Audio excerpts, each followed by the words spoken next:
please remain standing while Jim Cross does our invocation. Let's pray. Dear Lord in heaven, holy is thy name. I pray, Lord, that your spirit would be rested upon these here in this meeting in time of remembrance.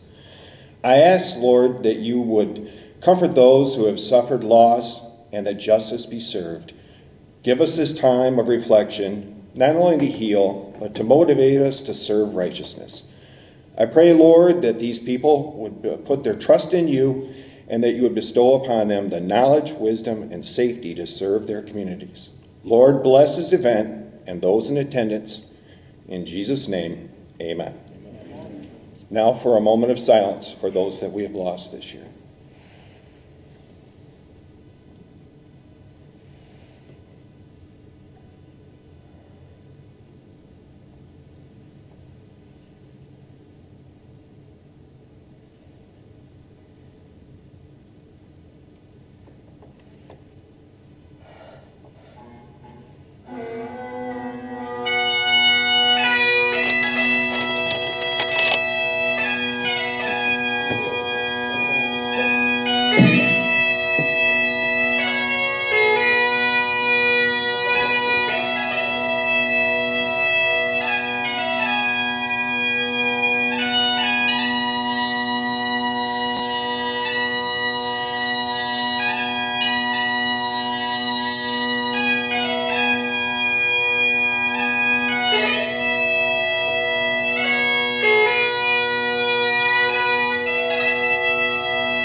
Thank you for all that.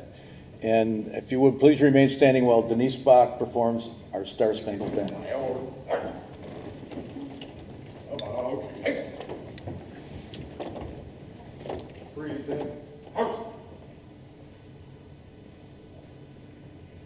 Oh, say, can you see by the dawn's early light what so proudly we hailed at the twilight's last gleaming, whose broad stripes and bright stars through the perilous fight o'er the ramparts we watched were so gallantly streaming, and the rocket's red glare, the bombs bursting in air, gave proof through the night that our flag was still there.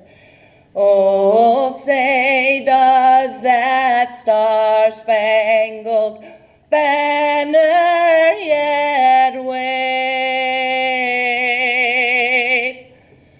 o'er the land of the free and the home of the brave.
Okay, let's be seated. Thank you.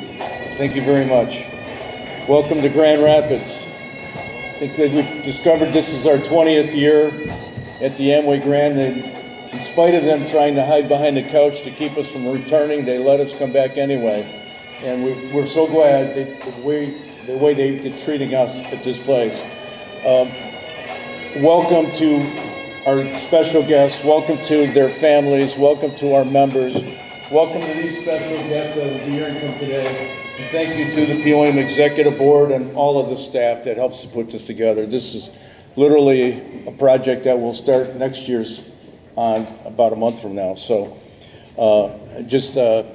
we want it to be a special day. I hope it's as special for you as it is for the rest of us to present these things to you. I'm going to bore you with a second with a little something different here. I know that many of you heard me touting my upbringing in the east side of Detroit, you know, pumping gas and going to Detroit Denby High School, which I'm very proud of. I brag about it to a lot of arbitrators that probably think I'm a little wacky when I do, but I'm proud of it. When I went to high school, one of the things that I was most interested in was history. It seems kind of weird because history shouldn't change, but even though in spite of some people trying to, world history was important. You know, you had,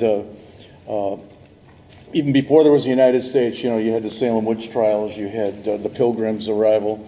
So there were always something going on, there always will be some things going on, but the history of the United States is one that I just never, to this day, get enough of. Only 2 weeks ago, I was at the Fredericksburg battlefield in Fredericksburg, Virginia, where I try to go every year during Police Week to one of those, but even before that Civil War, there was the Revolutionary War, there was the Alamo, the Louisiana Purchase. I don't know if you, I hope that some of these things ring a bell to you. I mean, it was important to me, but the Louisiana Purchase was like half of the country that we live in right now. And even at 175 years since the Civil War, history continues to go on. And I'm also impressed with the words of our founding fathers. You know, the Ben Franklins, the John Adams, the Thomas Jeffersons, the George Washingtons. These are spectacular people. And I always think about how when they were sending messages back and forth, it was by horseback. And it would take maybe 2 to 4 weeks to deliver the message. And they were going from South Carolina to Philadelphia, all the way to Maine to deliver these messages. And while they were doing that, they were jotting down the words that was going to, at some point, declare our independence, allow us to meet like we do today. As you know, that's my favorite song that you heard today, and you heard me say it many times before. The flag was still there. My favorite line, it's still standing on every continent in this world. I'm confident of it. Someplace it's standing. And really no continent in this world is better off without the United States of America. So you can be very proud of that. I know that I am. I know that history is not necessarily taught the way it once was. It's okay. Better than nothing. Some choose to erase it. You can't really erase history. You can try to forget about it, but it already happened, and we can't deny the fact that it happened, whatever that might be. Those were real people, and so are you. And in your own way, every day, you create a little bit of that history. So you're a part of what people will be thinking about or talking about in years to come, because we can't deny it, we can't ignore it. These people up here, I know, particularly the Chief Justice here, has heard me say, we hire from the human race. Everybody in this room, there's some very special stories you heard today. But the fact is, every one of those guys or gals has got a dog that made a mess on the carpet. Every one of them has got a kid that missed the bus. Every one of them has got gonna miss baseball practice tonight because he got held over for 4 hours. This is what you do. This is the life you've chosen. We're glad that you did. We're glad you're part of our organization. I'll just share a little bit from, I wanted to pick a president that I thought you maybe hadn't heard of or thought much about, but I'm going to tell you just a minute about Theodore Roosevelt. He was our 26th president. He was a war hero prior to his election in 1901. He was part of the Rough Riders. Go back and read about it. I'm not here to tell you the story. He was instrumental in building the Panama Canal, which to this day is very busy, 100 years later, more than that. And at one time, and I just learned this myself, he gave a speech to a crowd of people, and he had a bullet lodged against his 4th rib while he was giving the speech, and he never told anybody till he was done. This is the kind of dude this was. This is Teddy Roosevelt. He actually had been shot on the motorcade ride to the speech. He had the manuscript. Lord works in mysterious ways. He had the manuscript in his coat. The bullet went through there. You can see a picture of it. And after it went through there, it went through his eyeglass case. And after it went through his eyeglass case, it lodged on his 4th rib. And he gave the speech anyway. I'm here to tell you, I'm not injured, okay? I'm just the way I am, regardless of that. The other last thing I'll tell you about Teddy Roosevelt is that the term teddy bear, and I know we have some EMS people and paramedics in here, it's not uncommon to find a teddy bear in an ambulance to give to some young child that's had a tough day or had a bad experience. Where did teddy bear name come from? Teddy Roosevelt. Why did it come up? He was a big game hunter, and they had taken him down in Louisiana to hunt for a big black bear. This was the target that they were after. Couldn't find the bear anywhere. Everybody's looking for a bear so that Teddy Roosevelt can get the bear. Can't find one. When they do, they tie one to a tree, but don't tell him that, so that he can get a bear. And when he gets up, he's perceptive enough that he realizes this bear is tied to the tree. He goes down, unties the bear, lets it go free, and says, I can't kill him while he's in capture. So that was the end of that.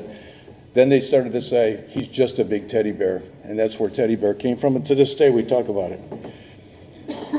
I want to read to you something of his that I have read many times. It's been on the wall in my office. These guys all around me think I'm a little wacky too. That's okay. But this is something that he wrote later in life, like 1913, and it's entitled The Man in the Arena. Don't get the pronoun police after me, okay? I didn't write this, but The Man in the Arena is the name of the story. This is from Teddy Roosevelt. It's not the critic who counts, not the man who points out how the strong man stumbles or where the doer of good deeds could have done them better. The credit belongs to the man who was actually in the arena, whose face is marred by dust and sweat and blood, who strives valiantly, who errs, who comes up short again and again, because there's really no effort without shortcoming. It happens. It is he who does actually strive to do the deeds, who knows great enthusiasms, the great devotions, who spends himself in a worthy cause, who at best knows in the end, and this is the line, the triumph of high achievement, and who at worst, if he fails, at least fails while daring greatly, so that his place shall never be with those cold and timid souls who neither know victory nor defeat. None of you will ever be that cold and timid soul. That's why you chose this job. That's why you chose this spouse. That's why you raised your child if you're a parent of someone that's here. You're in the arena every time you put that suit on. We're just glad to know that you're out there. We hear about police officers getting beat up, getting blamed, getting indicted, and you're here anyway. And for that, I'd like to all give you a big hand. Please, guys, let's give these people a hand.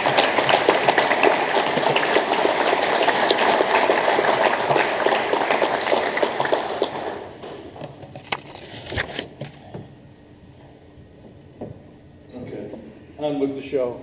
That's your history lesson for the day. There will be a quiz at 2:30. And you all better be here when it happens. Today we're here to recognize 8 specific events that occurred in the calendar year of 2023. Some of these happened a long time ago, some as recently as December, but they're significant events, ones that you'll hear about, you'll be impressed with, and you'll know that you're sitting with heroes, you're sitting with brave people. And our first reader will be former Chief Justice of the Supreme Court, Bob Young, big friend of POAM, friend of yours. He's going to read this to us, and we appreciate you being here, sir.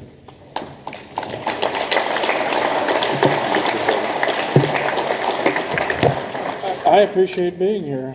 I've been coming, except 2 years when I was sick. Every year I've been asked. I don't know why they keep asking me. I've been retired from the Supreme Court for a number of years now. But I'm greatly honored to be here because I want to share with you how important it is for people like me that people like you exist. I'm so angered at this wokeness that has been touted and broadcast across the country, the hostility to first responders, to cops, is grotesque. And so I put on a suit and drove 3 hours today to demonstrate to you how deeply appreciative I am that there are people like you who, like Teddy Roosevelt said, are in the arena fighting for us. When I call 911, I don't want a psychiatric social worker. I want you. Now, we are honored to share the exemplary service of Deputy David Saxton, whose swift and judicious actions on August 3rd averted further crisis and exemplified the highest standards of law enforcement professionalism. As Deputy Saxton patrolled Manchester on an urgent call reported as an active shooter situation in neighboring Saline, Deputy Saxton immediately responded without hesitation, aware of the situation's gravity and potential danger. His rapid decision-making was grounded in extensive training and tactical acumen and was pivotal in the following moments. Upon arriving at in the area, Deputy Saxton positioned himself strategically, operating on the belief that the shooter would attempt to flee towards Alston Road and Michigan Avenue. His instinct proved to be correct when he identified a vehicle fitting the suspect's description. Despite the high-stress scenario and the vehicle, let's see here, took the pages out of order.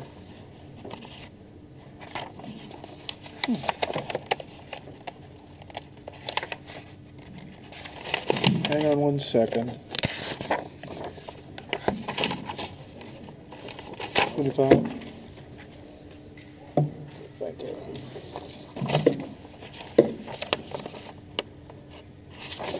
The absence of immediate backup. Sorry for that, folks. Yeah, well, that's what it goes. That's it. That's what happens when you're retired. Nothing works anymore. Deputy Saxon managed the situation with safe, unparalleled composure while assessing the presence of innocent persons in the area. The suspect crashed into another vehicle in an attempt to evade capture. It was at that moment that Deputy Saxon's professionalism shone brightly. Exiting his patrol car, he approached the suspect with his firearm ready while his mind was alert to the unfolding circumstances. As the suspect exited and crashed the vehicle and charged toward him, Deputy Saxon issued multiple verbal loud commands that were disregarded. Assessing the situation with remarkable speed, Deputy Saxon recognized the suspect was unarmed and adeptly transitioned to his taser, effectively neutralizing the threat and gaining control of the suspect by handcuffing and securing him until additional units arrived. This decisive action not only led to the suspect's successful apprehension, but ensured that none of the bystanders present were injured. Deputy Saxon's ability to de-escalate a potentially lethal confrontation without a single loss of life or injury speaks volumes about his professionalism, judgment, and commitment to policing principles. Deputy Saxon's actions testify to the caliber of officers serving our communities. His situational awareness, tactical skill, and unwavering focus under pressure safeguarded the community and from further harm. As a result, we present to you the 2024 Police Officer of the Year Award.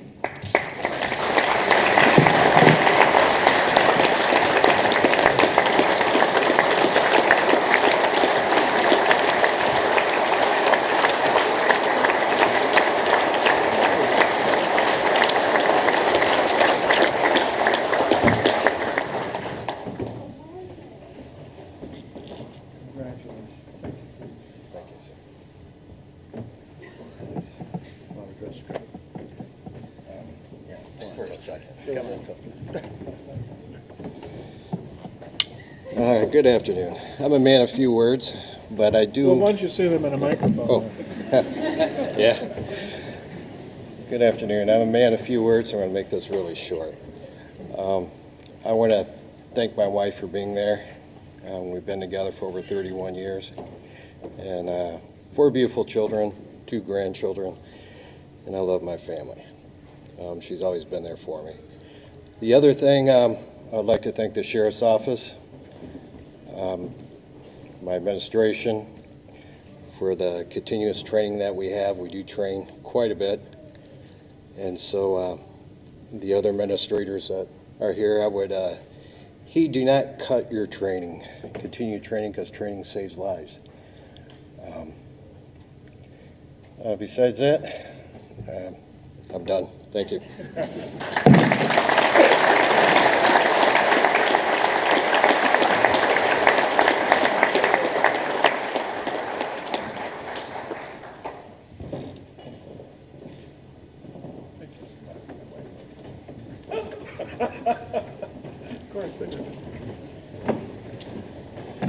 Well, let me check my...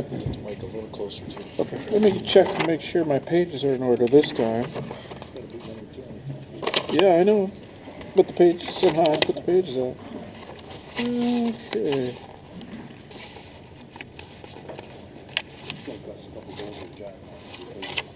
No, I did it. No, nope. All right, I think I got them in order this time. We're also paying tribute this afternoon to Jackson County Deputy Sheriff's Association deputies Christopher Davis and Theodore Brizak for their decisive action in a critical incident on July 30th, 2023. Earlier that day, a violent crime occurred, the homicide of a mother. Her son was identified as a suspect and left the scene. He later returned, initiating a confrontation with law enforcement. Upon his return, the suspect aggressively rammed his vehicle into the Jackson County Sheriff's officers' patrol cars and emerged from his vehicle armed with a hammer and a knife, and advanced, posing a direct threat to the officers present. Within a moment of arriving on the scene, the suspect launched the hammer at the deputies, and deputies Davis and Brizak were forced quickly to assess the threat and respond to ensure the safety of those around them, disarming the suspect before he could put more lives in danger, including their own. The scene was complex, involving multiple vehicles and evident signs of the confrontation. It was clear from the outset that the situation was dangerous and required a timely response. Evidence collected at the scene included the damaged vehicles, weapons, and other items that helped piece together the events. It was also determined that the perpetrator had turned on his Bluetooth so he could monitor the police radio. An interesting technological advancement, not a good one necessarily. Deputy Davis and Brizak were in a difficult position and made quick decisions under pressure. Their response aligned with their training and the procedures designed to protect lives and ensure public safety. Today, as we honor these deputies, we remember the reality of your work.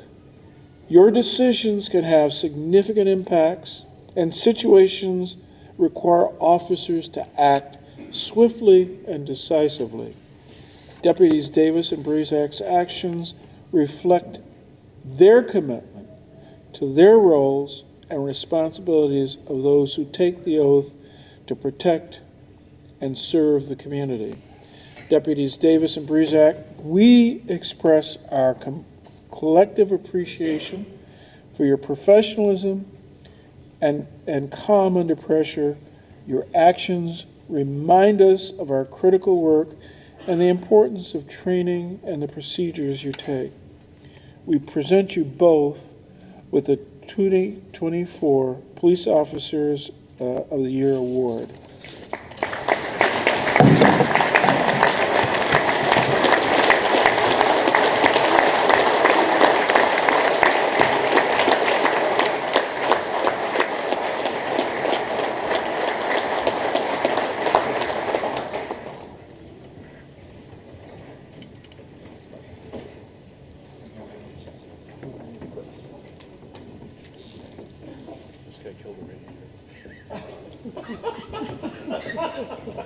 I'd like to hear that story. Yeah, you will. Tell the story. I'd like to hear that. It's kind of the same He tells it better. Okay.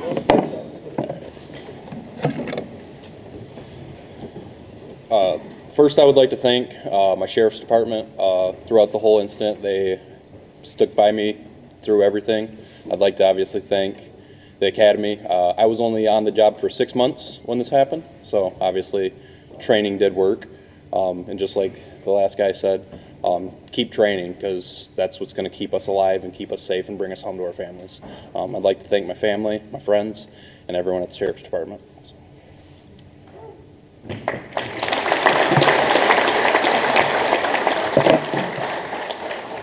Along that same note, anybody who goes through this sort of thing will tell you that it's a little alienating being a part of a critical incident like this. I can honestly say that I didn't for a second think the department didn't have my back. Fellow police officers, deputies, I I was reached out to by everybody, basically everyone I knew in Jackson County who worked in law enforcement. So at that point, I knew that everybody had my back and I'd be okay. Obviously, I'd like to thank my family, my wonderful fiance, for staying by me throughout this whole transitional period in my life. So, and thanks to all of you. So, thank you.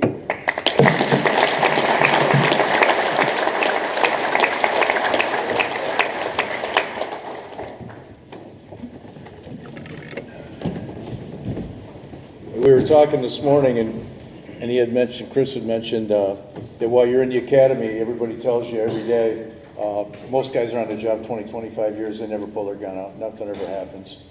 6 months later, he's involved in one. And it's good that we could talk about it and smile about it because they survived. That was a serious incident. His car got rammed by the bad guy. I don't think it shows up in the story, but the guy returned to the scene, the son who had killed his mom, right? Ran into his car at 70 miles an hour and obviously wrecked everything there. So this guy was, he wasn't just an angry person, he was a crazy person, and everything worked out. So congratulations. But as they said, and you've heard earlier and you hear more of, that training, it has to become instinct, and that's what the training is all about. Next, I'd like to bring up our good friend, Tudor Dixon. She's the star of the Tudor Dixon podcast, which you'll all tune into this afternoon, I'm sure. She was a former gubernatorial candidate for the Republican seat in Michigan here that we endorsed, and we're very proud to, and proud to still call you a good friend. Come on.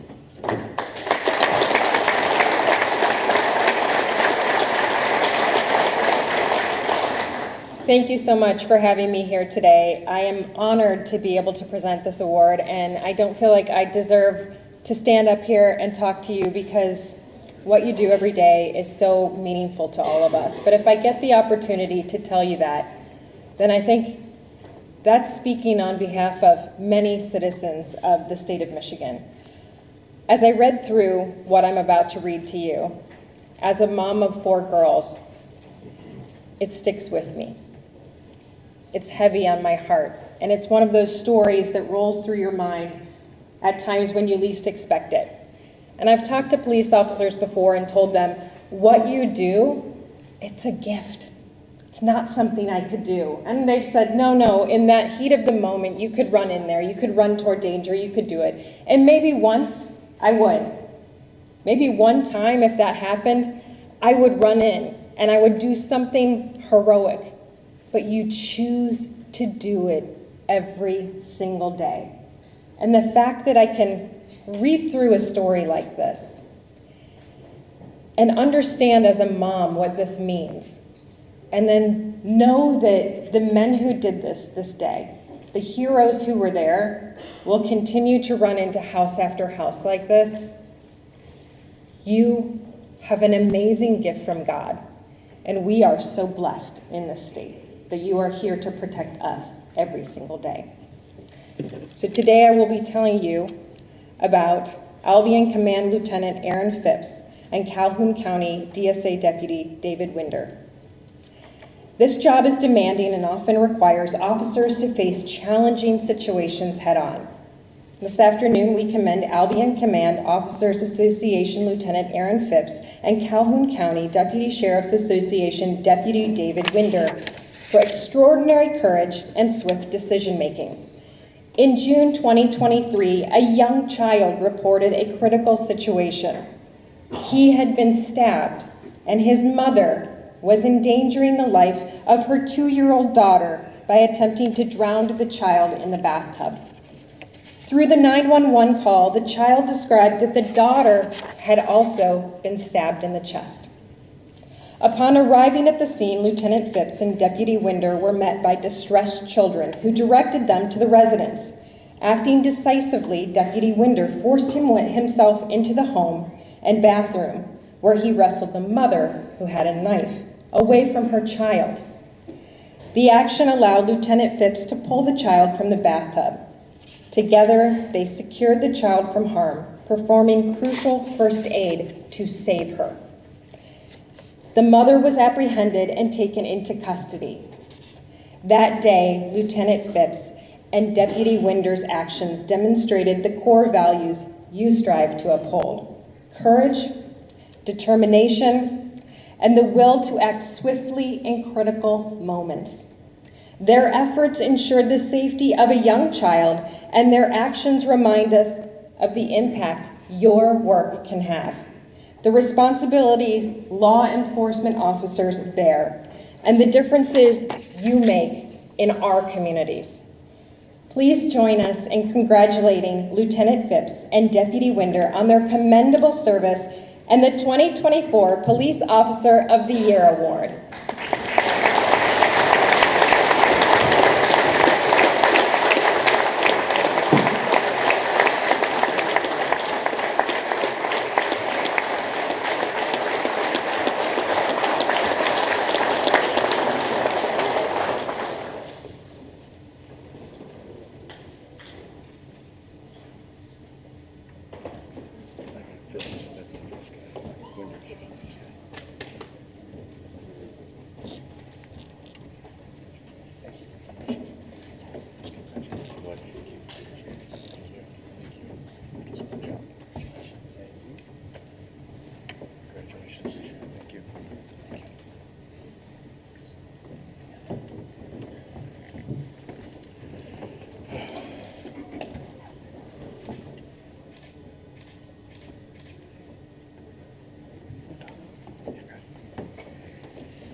Get the nerves out here.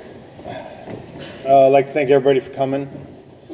First, I'd like to thank my wife and our three kids. Our third was born just months before this incident took place. Also, like to thank Deputy Winder. Can't tell him enough. You know, when I turned on 27 Mile Road, going to this call, seeing his car at the other end of the road, how much better that made me feel, knowing somebody was going to be there so quickly. I'd like to thank my department.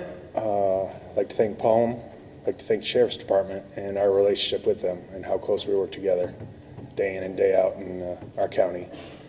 But for me, the real hero here is the 15-year-old daughter who called 911. I know so many times we get that barking dog half a dozen, 24 times, and we're like, why? And then other times we're wondering why somebody didn't call 911. Those other situations, but this 15-year-old girl called 911 on her own mother to save her siblings. And for me, this is hers. She's owed everything.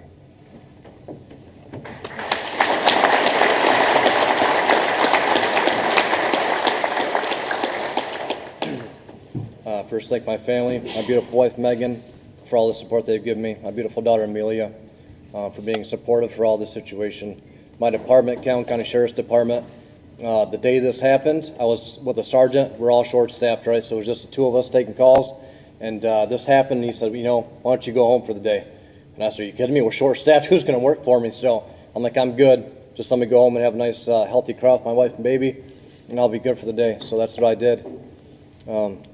Again, thankful to Calhoun County. That day, within that week, they let me go to Mott's Children's Hospital, visit the young girl that was stabbed to make sure she was fine.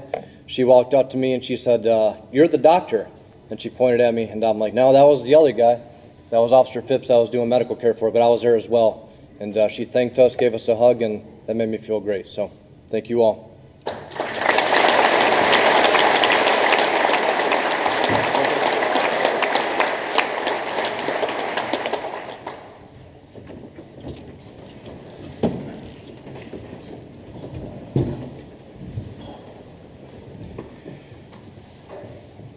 Thank you, guys. Yeah, I couldn't help but when I'm listening to Tudor read this story. She's got 4 beautiful little girls, and you think about what this little girl went through already in her life. And but she's got a second chance because of these guys here. So, and like they say, you never know when the bell's going to ring and who's going to be in the arena. And you're in the arena. Next, I'd like to bring up a good friend of POAM now for 20 years, more than. Mike Rogers, who's running for the U.S. Senate seat that's going to be vacated by Senator Stabenow, who's retiring. So it's important that you to get to know Mike Rogers. He's a good friend of POAM, FBI agent, veteran, good person, knows what you do, and so I'd like to bring up Mike back.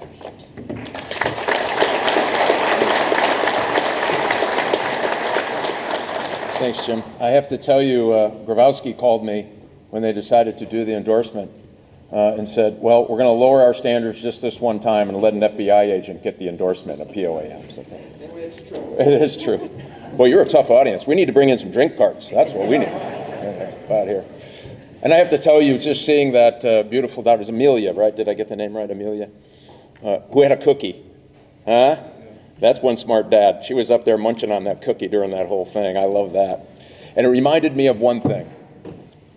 I have never met a police officer, a law enforcement officer, a law enforcement official who ever hated anything that they reacted to. They have acts of courage and bravery and commitment and honor and duty for the people that are behind them. The love that is behind them trumps any nastiness they see in front of them.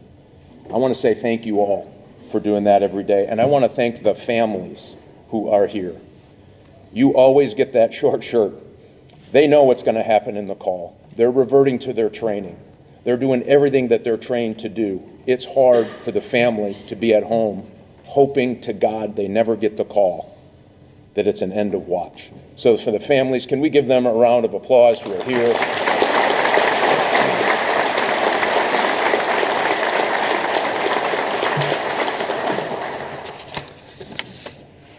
Today we honor Officer James Drinkard.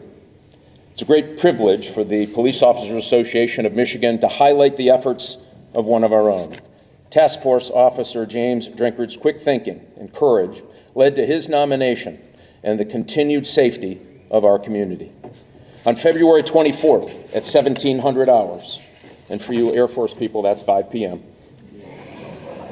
Thank you. Thank you very much. Okay, there's a few Army guys over there. You guys know where I'm at. On February 24th at 1700 hours, TFO Drinkard was involved in a routine surveillance operation in Garden City. The operation targeted an individual with a history of felonious assault and suspected involvement in drug trafficking activities within Southeast Michigan. This individual was also suspected to be connected to gang activities. The situation unfolded unexpectedly when the suspect arrived at the surveilled location. After the suspect exited his vehicle, TFO Drinkard did the same. Having become alerted to his presence, the suspect became aggressive. Without time to call or react, TFO Drinkard found himself under attack. The suspect had immediately opened fire, striking the vehicle and the driver's side window. TFO Drinkard had been in just moments before. TFO Drinkard, alongside his fellow officers, acted with remarkable courage, swiftly confronting and neutralizing the threat. Undeterred by the potential risks to his own safety, their trained response ensured that safety of everyone involved and brought the situation under control. The suspect did not survive the encounter. It's important to recognize TFO Drinkard's quick thinking under pressure, the decision to confront an immediate threat, especially when there's little time to weigh options, speaks to the level of commitment and readiness we aspire in the law enforcement profession. Thank you, Task Force Officer Drinkard, for your exemplary service. Your actions remind us of the impact we can have and make through the dedication to law enforcement and on the job. We present you today for your actions. We are honored to present to you today the 2024 Police Officer Award of the Year.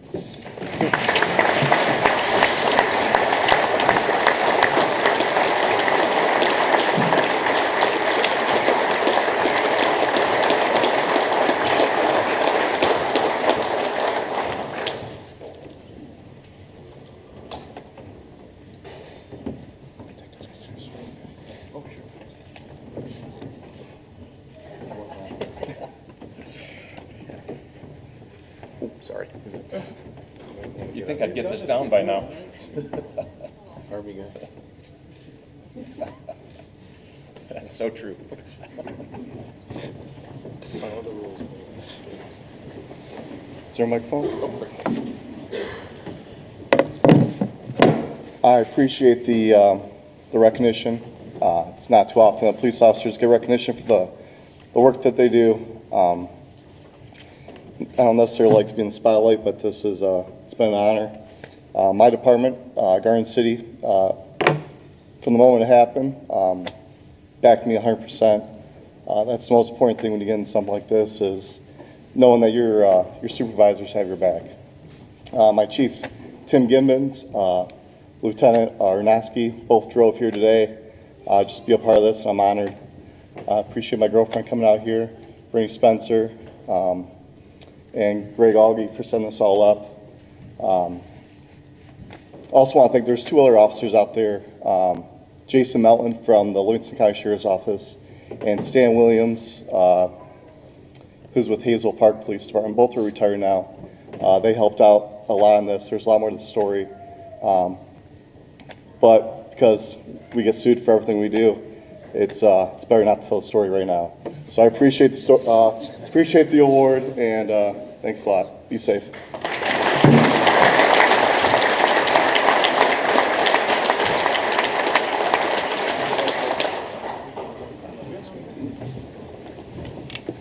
Before we move on, I think it's funny how he finished that up. But when did this deal start? 2021? And this morning I said, we must have had a hard time finding you because it's been 3 years. He says, it's not over yet. It's still going on. So that's one of those things that we just come back to work for. By the way, I'm taking up a small collection. Apparently the Air Force officers in the room have impounded my car. So anybody can... Well, you are a tough crowd today. Yeah. It's good to have friends, Jim. Well, I'm also honored today to present to Sergeant Joseph Ashmore. We're highlighting the commendable efforts of Sergeant Joseph Ashmore, whose actions on May 8th, 2023 underscore the professionalism and resolve that define our police force. On that day, the Tactical Crime Suppression Unit, TCSU, team forced a challenging situation following a report of a double shooting, resulting in one fatality and leaving another person critically injured. Armed and considered dangerous, the apprehension of the suspect was critical. Sergeant Ashmore and the TCSU responded promptly. Their task was to locate and safely apprehend the suspect. Intelligence led the team to Warren, where they set up surveillance based on the suspect's likely whereabouts. An hour later, the operation took a pivotal turn when a call from a juvenile related to the suspect assisted the team's efforts to track him as he was switching locations and vehicles. The situation unfolded. Sergeant Ashmore and the TCSU demonstrated exceptional adaptability and teamwork. The call from one of the suspect's children alerted his presence at the family home following the shooting. This crucial information led the team to conduct a thorough investigation, which included speaking with his stepson and tracking a cell phone to pinpoint the suspect's whereabouts. They tracked his movements, which led to a planned approach to apprehend him, ensuring the risk to the public safety was minimized as his vehicle was tracked across the Detroit area. When the time came to arrest the suspect, the team, led by Sergeant Ashmore, executed their plan precisely. They successfully prevented him from fleeing, ensuring a controlled situation that avoided further escalation.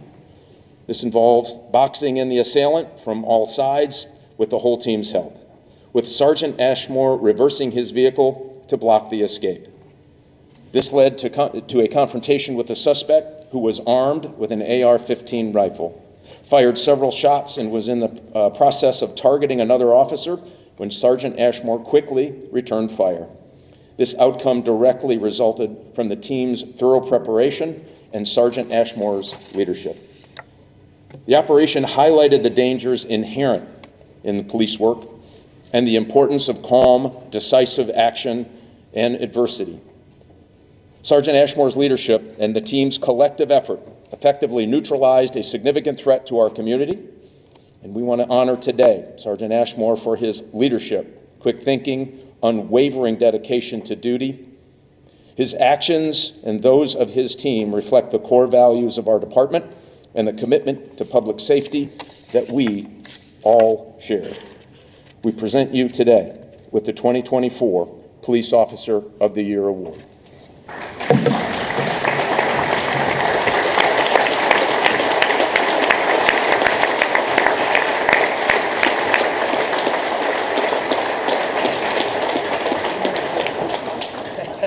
Thank you, Judge.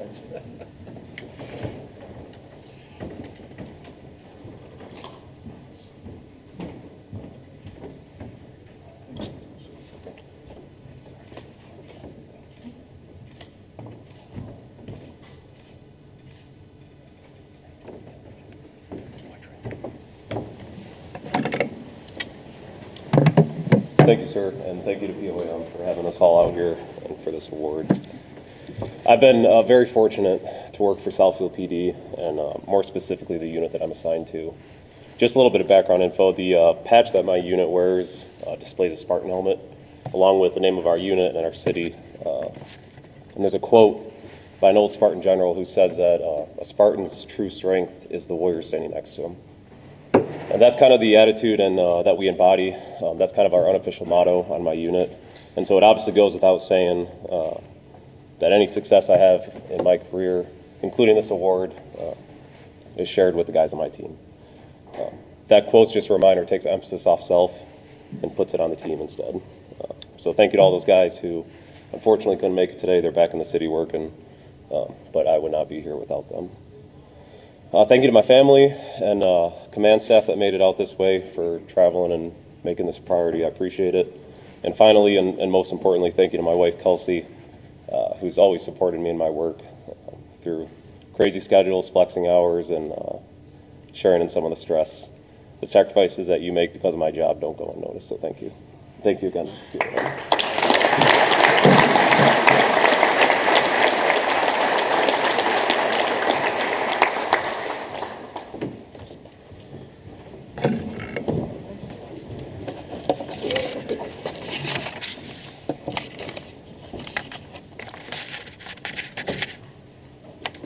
Thank you. And kind of hear a common thread in here about how important it is to hear administrative staff here. I appreciate that. I want to make sure we recognize that. I know there are chiefs, sheriffs, deputy chiefs, captains.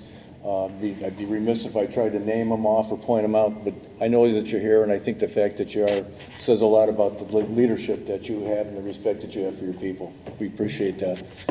In the last week, I've had like 4 different interviews, and I have to tell you a little bit about it, take a break from some of this action. Reuters, which is like an Associated Press for the world, I guess. National Public Radio, also very supportive of everything you do. Today, George Hunter from the Detroit News, who actually is a good guy, believe it or not, with the Detroit News. And one of the things they keep asking me is, matter of fact, is Ben Johnson a guy that works on the west side of the state? He's like the Jeffrey Feiger for some side. Defends the people or represents the people that you guys go out and abuse all the time.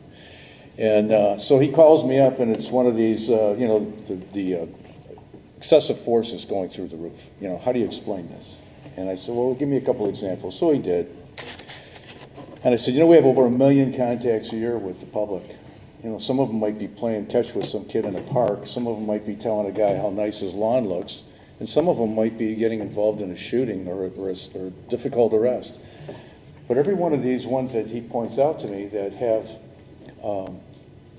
had this excessive force involved, the one common thread that I pointed out to him was they didn't pull over. They didn't stop. Why did they resist arrest? And I don't know the answer to it. I think I do. We start, get carried away. When 3.5 million people come across the border illegally are given a debit card, an iPad, and transportation to anywhere in the country and a traffic ticket to show up in 5 years, it kind of gets the guys that live here that are bad guys the idea that, I guess there's not much problem in doing this. And I think that these things have occurred. I did actually do a little reading on this. And in the past 3 years, the assaults on police officers, these are physical assaults, physical assaults that get reported, and I know there's a lot of tough guys and gals out there doing this job that don't tell anybody that they got punched in the chest. The physical assaults on police officers has gone from 40,000 a year to 70,000 a year in 2 years. That's a significant increase. I don't think it goes without mentioning that some of those people are resisting arrest by punching your nose because there's no consequence to it. And I think that makes your job so much more difficult than it was when I was on the job. You're so scrutinized. You got a camera in the front seat, the back seat, on your chest, on every pole, every street light. There's a camera watching you, and then, as it was mentioned earlier, hey, you don't want to talk about it too much because you're the one that's going to get in trouble for it. So I commend you for just wanting to suit up. I mean, and get into that arena like we've talked about. Again, we're all human beings. We all want to go home. That's the main thing. You just want to go home, take the kid to practice, or sit down and have a beer and a cigar, whatever you do. But it's one of those things.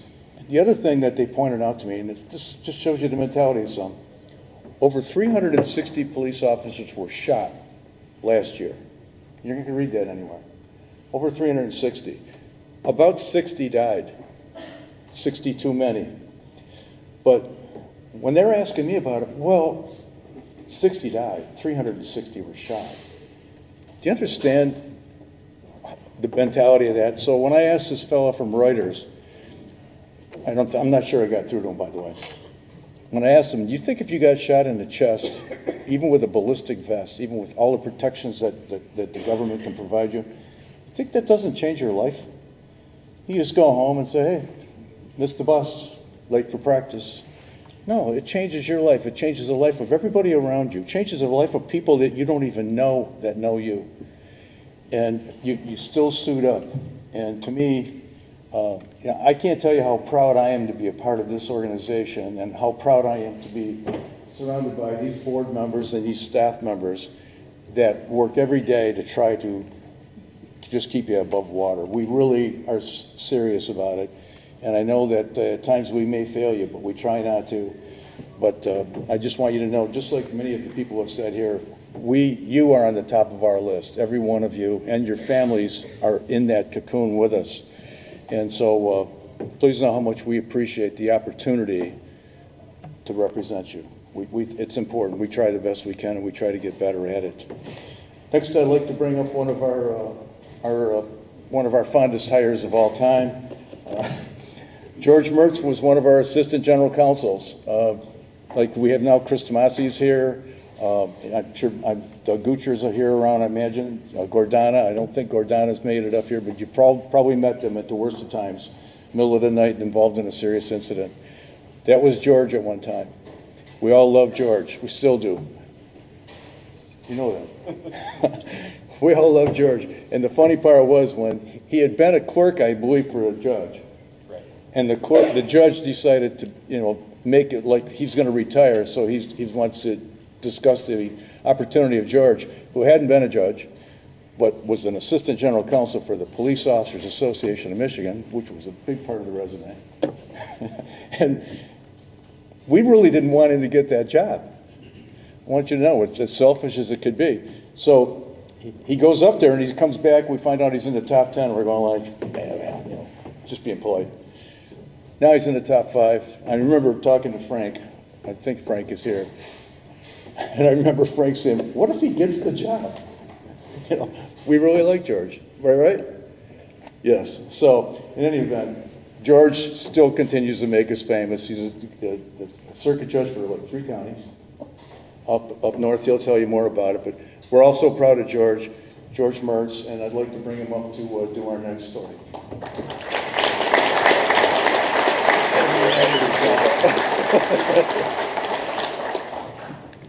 Thank you, and thanks, Jim, and thank you to the rest of the board for having me back again this year, my 20th POAM convention since I was hired as an attorney back in 2004 now. And when I came to POAM, I was already a member of a law enforcement family. My father was a POAM member and a police officer for Huntington Woods Public Safety for 31 years. And when I joined POAM, I got to be a member of a new law enforcement family, and I had an opportunity for 10 years and was proud to serve all of you as an attorney for POAM. And now as a judge, I come back every year, number one, because I think it's important on behalf of the judiciary to show respect and appreciation for everything that all of you do every day in your work, but also because I feel a little bit like I'm coming home and like I'm with family. So again, thank you all for having me.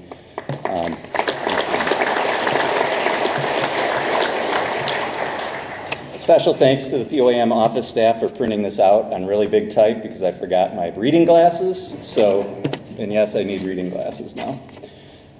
We honor our fellow officers' exceptional bravery and commitment displayed by Deputy Curtis A. Cox, Deputy Robert Smith, Corporal John Pites, and Deputy Laquan Millhouse of the Wayne County Deputy Sheriff's Association's Tether Unit. These officers faced a situation that tested their limits, not just as law enforcement officers, but as human beings, exemplifying the noblest principles of this profession. The incident unfolded as these officers responded to an alert in Ferndale regarding a tethered inmate attempting to sever his tether.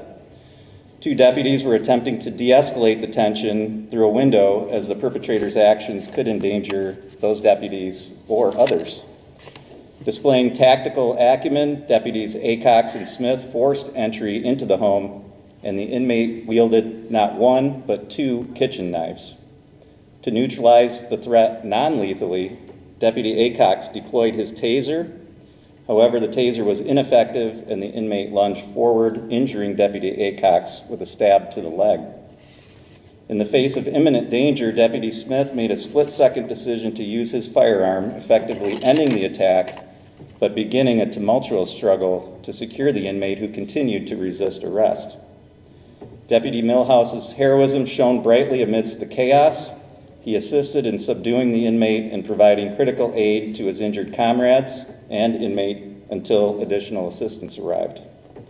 We are honored to present the 2024 Police Officer of the Year Award to Deputy Acox, Deputy Smith, Corporal Pites, and Deputy Millhouse, who exemplified teamwork, bravery, and commitment to duty under the most challenging of circumstances.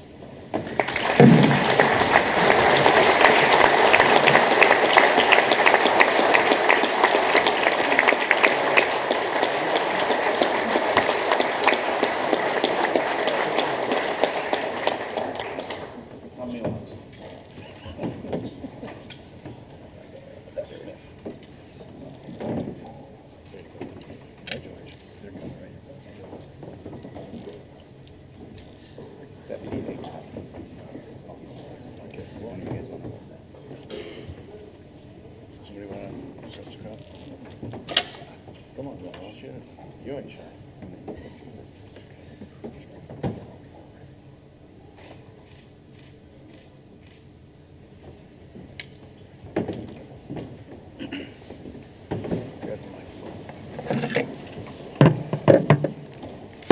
Where's the drinks? First, I'd like to thank my Lord and Savior Jesus Christ for allowing me to wake up to receive this award. Secondly, the Police Office Association and the Wayne County Sheriff's Office for putting up with me for the last 17 years. It's been a lot of love, laughter, and pain, but you know, we get through it every day. I also like to give thanks to all you guys, because wherever I'm at in Michigan or any city, just know I'm here to help, and I help plain clothes, no gun, with gun, whatever I need to do to help out the situation. So again, I thank you and I appreciate it.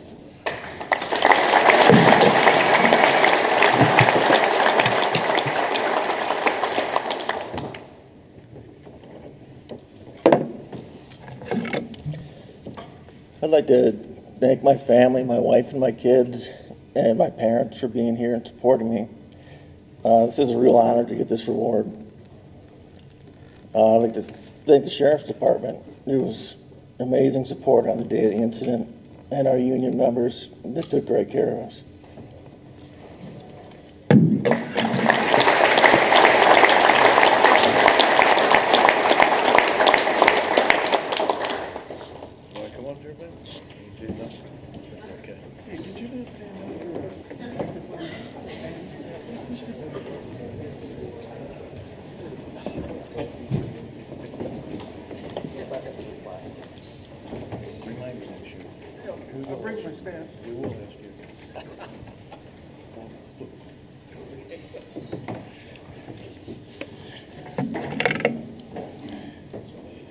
Next, I'd like to introduce you to District Judge from Monroe, Amanda Eichner.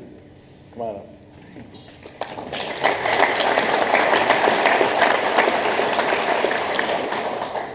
Thank you. As a district court judge, I have the privilege of seeing all criminal cases from the get-go. I can tell you every day I have a pile probably this high on my bench that we have to get through for our docket. Fortunately, most of them do not have extraordinary events like we're here today to celebrate and honor. But it just shows to me, and it's a good reminder, I think it was Officer Drinkard that said there's always more to the story. You know, there's, out of those 100 files, I don't know what you did to put yourself in danger, to make an arrest, and to keep our community safer. So this is a great reminder, and I just want to thank you all for what you do to keep our communities safe. And I'm here to present this award to Officer Reaper, Cameron Reaper. On the night of December 16th, 2023, around 10 o'clock p.m., Public Safety Officer Cameron Reaper defined the true meaning of courage. We're recognizing him for his notable service that night. Moments like these remind us of our officers' extraordinary lengths to protect and serve our community. PSO Reaper was dispatched to a report of a vehicle that had ended up in a ditch within the city of Fraser. Upon arrival, he found an SUV with its engine ablaze. The driver was still inside, seemingly unaware of the danger she was in. She did not realize she was stuck and continuously attempted to drive forward until the vehicle overheated and caught fire. Understanding the urgency of the situation, PSO Reaper quickly approached the vehicle, and without stopping to don any protective gear, he worked to free the victim from the vehicle. He discovered she was still buckled in and holding onto the steering wheel with the car filling with smoke and the interior fully embalmed. The situation was perilous, with the vehicle's tires beginning to explode from the intense heat. It was obvious what awaited. Yet PSO Reaper remained undeterred, removed a seatbelt damaged in the crash, and convinced her to release the steering wheel, allowing him to pull her to safety. Once out of immediate danger, PSO Reaper continued to care for her, ensuring she received the necessary medical attention by accompanying her to the hospital. It was later understood she was suffering from dementia, explaining her disorientation and inability to react to the situation independently. PSO Reaper's professionalism and quick response on this occasion was exemplary. His actions directly prevented what could have been a tragic outcome. The incident highlights your work's critical and often unpredictable nature. Thank you, PSO Reaper, for your commendable action and for setting a high standard of service. We present you with the 2024 Police Officer of the Year Award.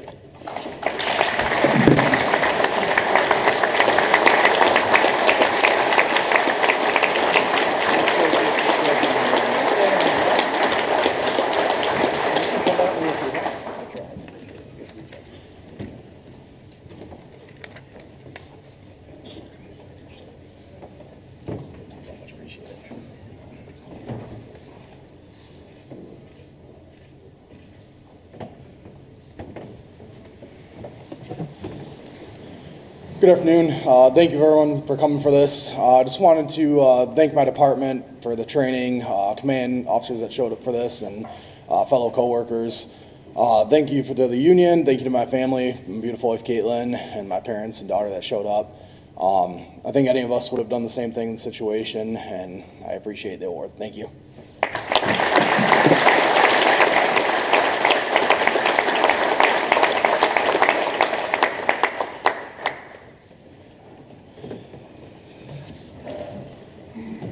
Thank you, Amanda. And next, I'd like to bring up District Judge Michael Brown. He's been coming here, was a member at one time, and now a judge, another judge that escaped us. And so I'd like to bring up Michael Brown. Thank you. As a former POAM member, it's an honor to be back here among all of you. I always enjoy this conference, and it's great to give out this award. I've seen almost every day in my court and my former career as a prosecutor the sacrifices you make to make our community safe. And in this current environment where you're under constant attack, it's wonderful to see POAM giving out these awards, having these stories told, because otherwise they don't get out there.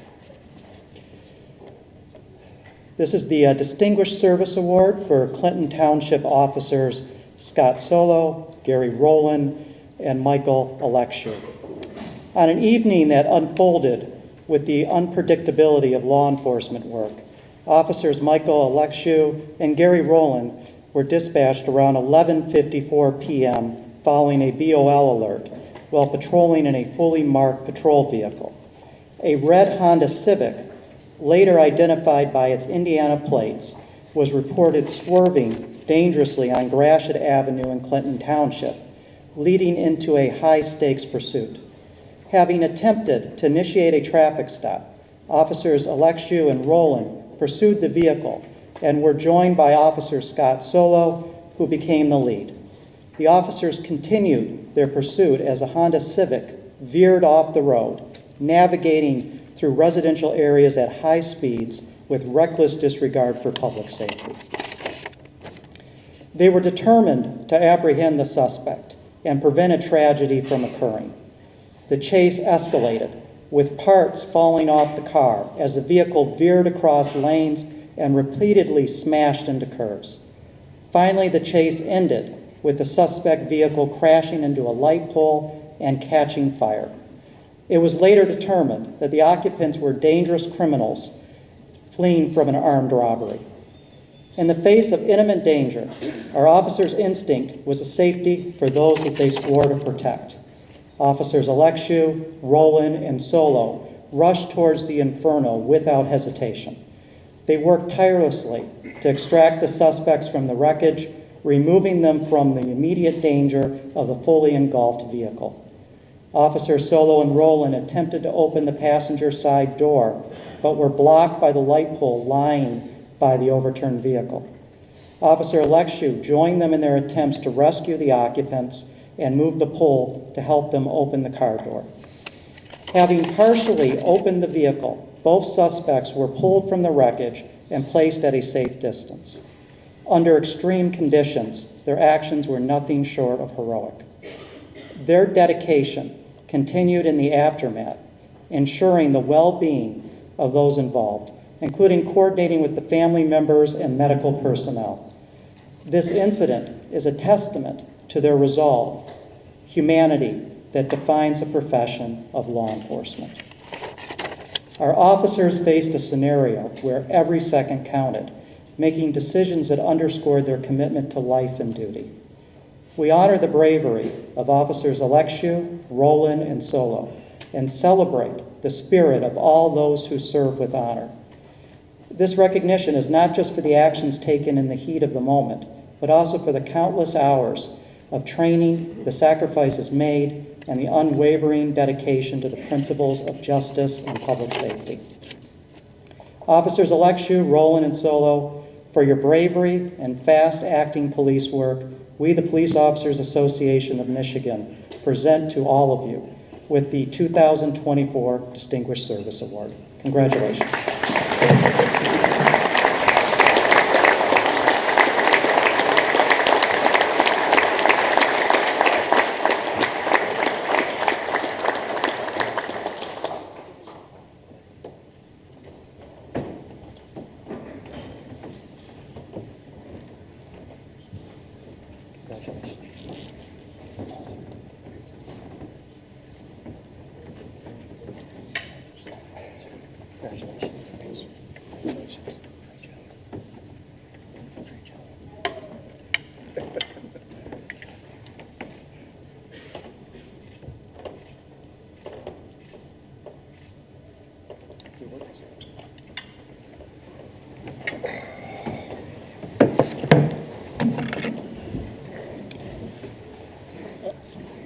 I'm not good at public speaking, so bear with me, please.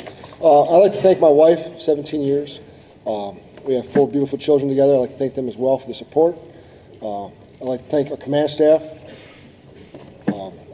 Captain Capola for showing up here and supporting us in this award ceremony.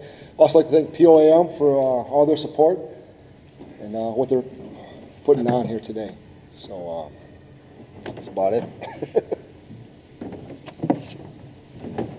All right, also, would like to thank my beautiful wife, Katie, for coming here and supporting me. She always supports me. Like everybody else said, you know, they're the real heroes behind everything. So, our administration, Captain Capola, appreciate you coming out here. Clinton Township Police Department. Can't thank POAM enough putting this event together, and obviously these guys, because, you know, teamwork is what we pretty much strive ourselves on, and at Clinton Township, we're a huge family, and really pride ourselves on being a team and working together. Couldn't have done it without them. Thanks.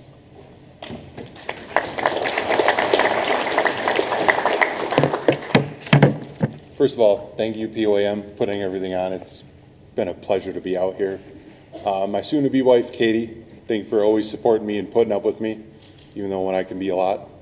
My family, Captain Capola from our department, officers Gary Rowan, Scott Solo, can't do it without them, and like Scott said, we're a big family. Everyone works well together, and that's how we get through all this. Congratulations to everyone got an award today. Keep up the good work, and thank you.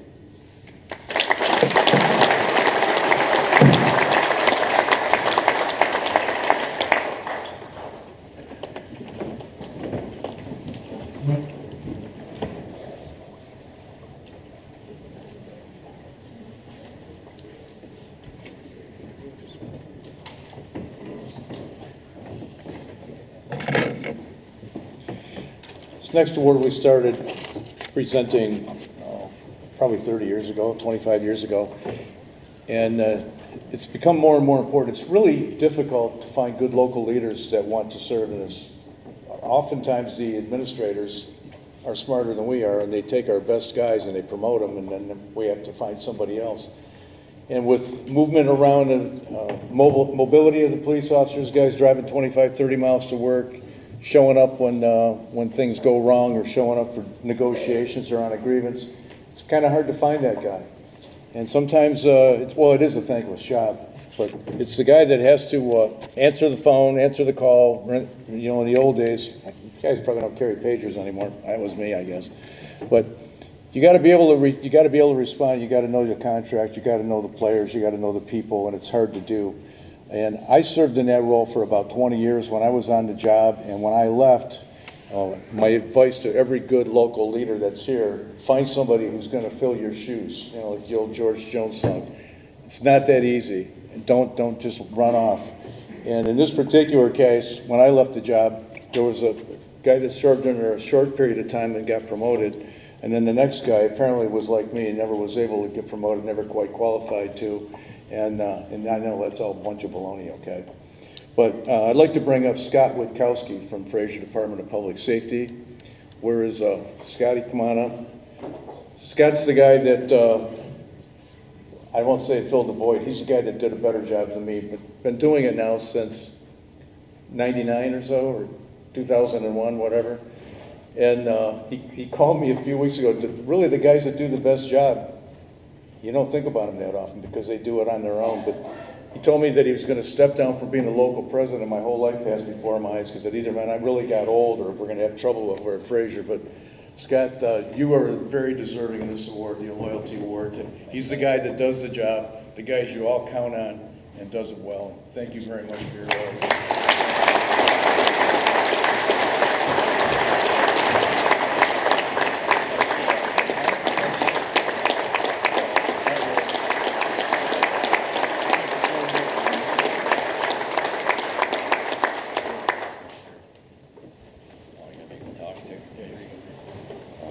I was afraid he's going to make me do this. First thing, thank my wife, 25 years of the phone ringing at all hours of the night with not only my own garbage, but everybody else's garbage to deal with too. So thank you for that. Tiggy should have blocked my number about 10 years ago. Probably would have made life a lot easier, but it's great. Thanks for the award for POAM. It's great to be recognized. I love doing it, love being involved. That's my advice, is get involved, help each other out. It's all but about family, got each other's back, all that stuff. That's what matters. It matters that you have somebody in the middle of the night when things go sideways that you can call and answer the phone and he'll know who to talk to. Because it ain't me, I'm just the guy in the middle that calls Marty or calls Tig and gets help going the right way. So that's what matters. Thank you.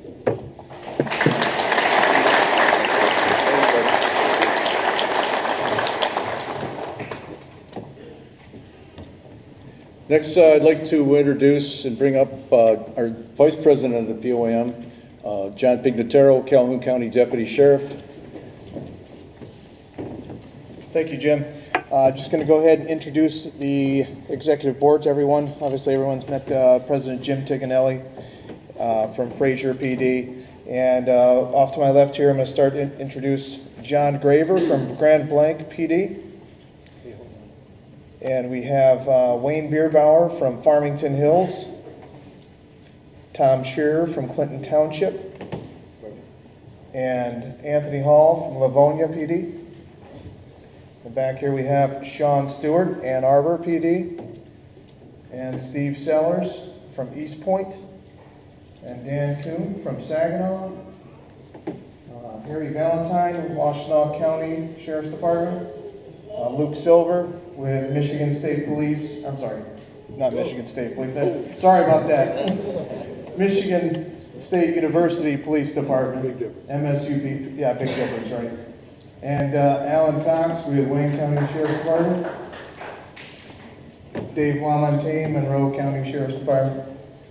Greg Allgaier with Dearborn PD, formerly New York PD. And Ken Grabowski, Redford Township, and please introduce our treasurer, Kevin Loftus.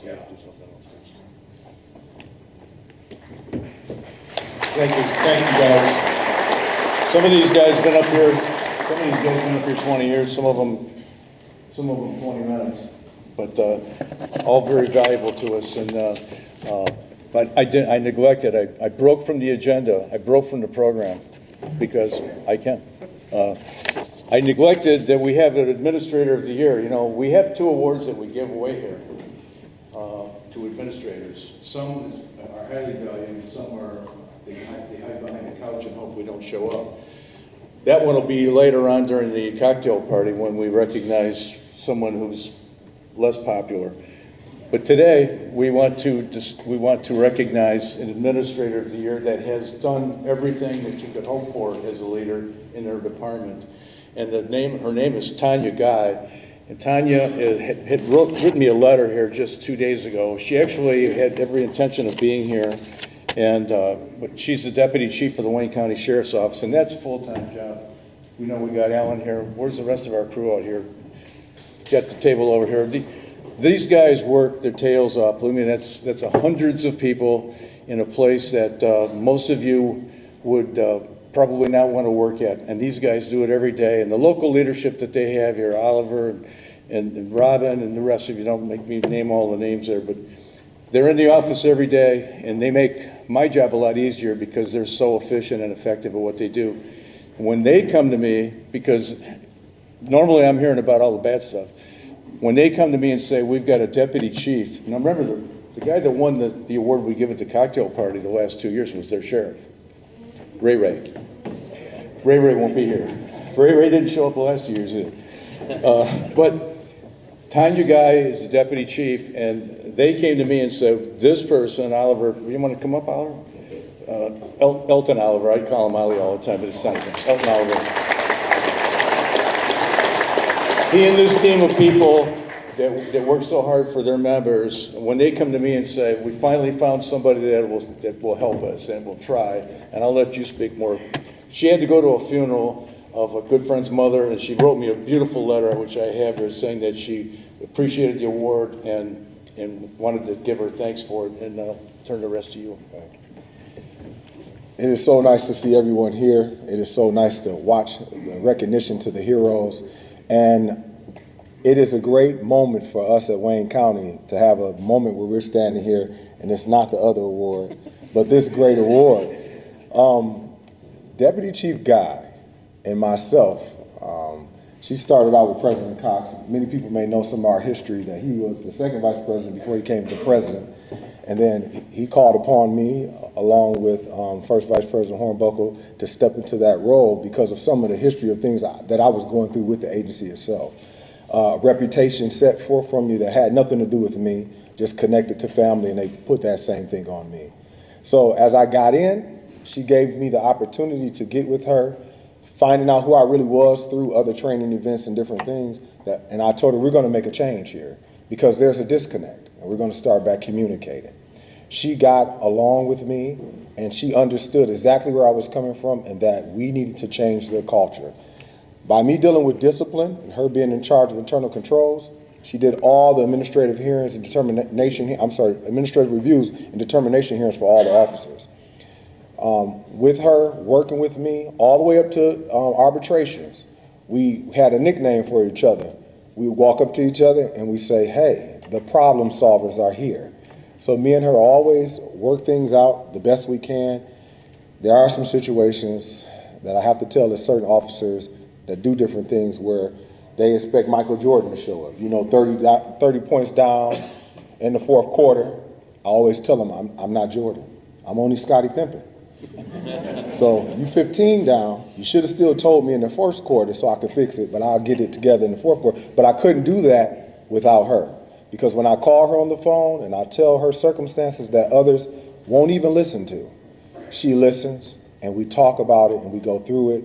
And all of us know as officers that hearsay and that ear and that rumor mill flies once something happens.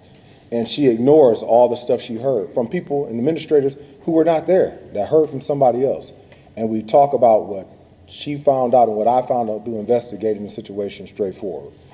So this moment is one of the greatest moments for us, I think, in POAM's history, in the positive. Happened to do with any administrator of Wayne County. And I'm very happy to receive this award for her, very happy to support her, very happy to tell you all about her, and I wish she could have been here so you all could have met her because I actually love her, and I know you all would too. So thank you so much.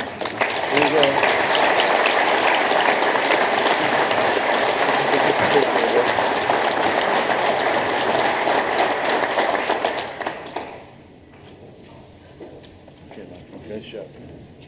Nice job, Elmer. Kevin?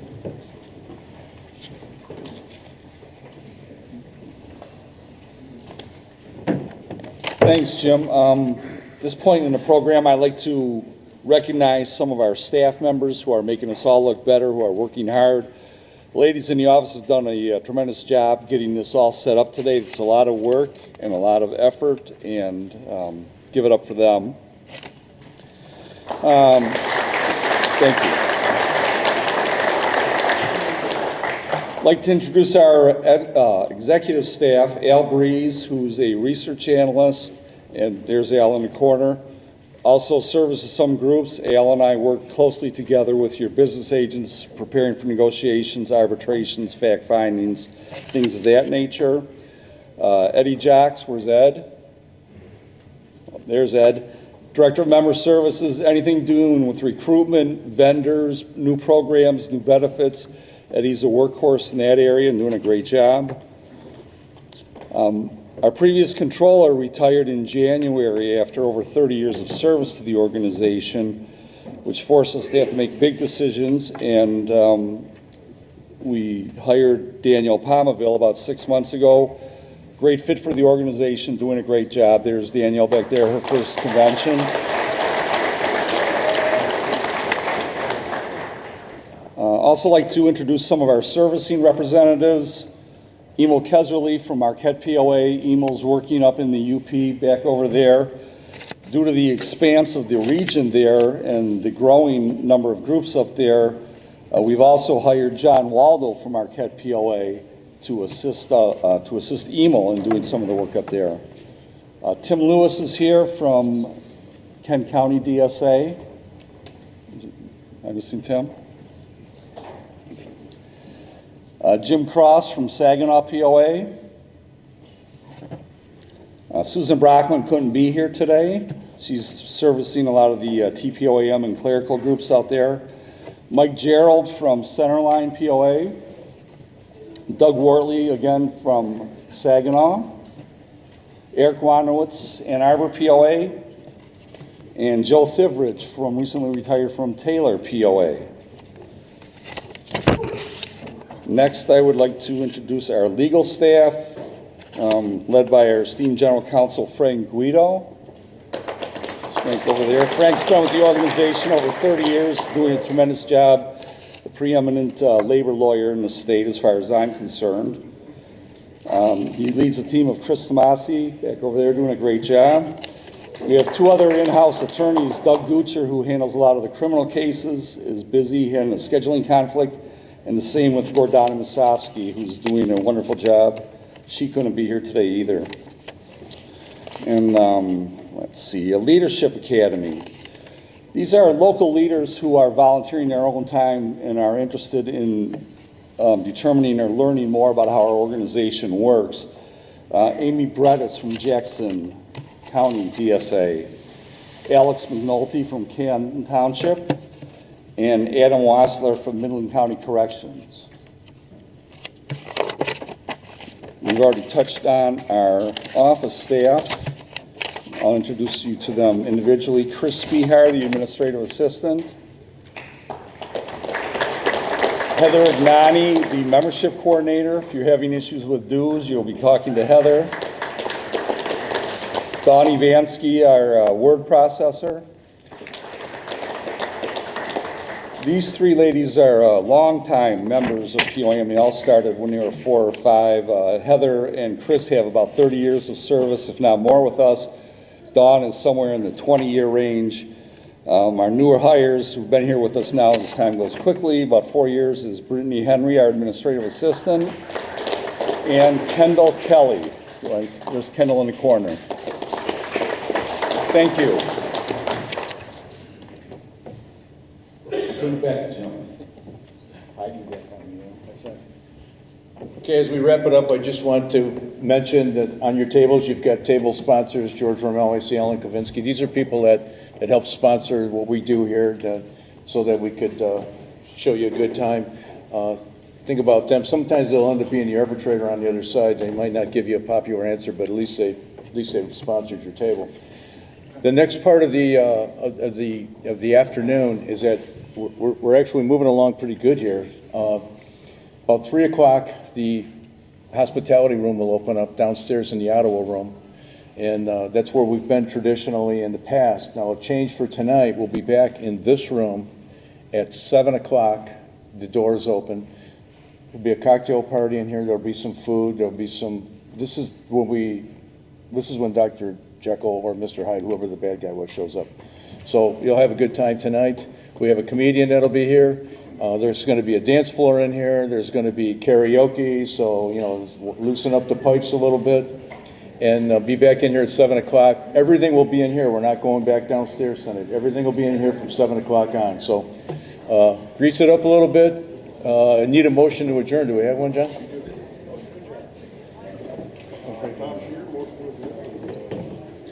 Okay, we have a motion and support. If anybody says nay, be quiet. Okay, motion to adjourn. That's it.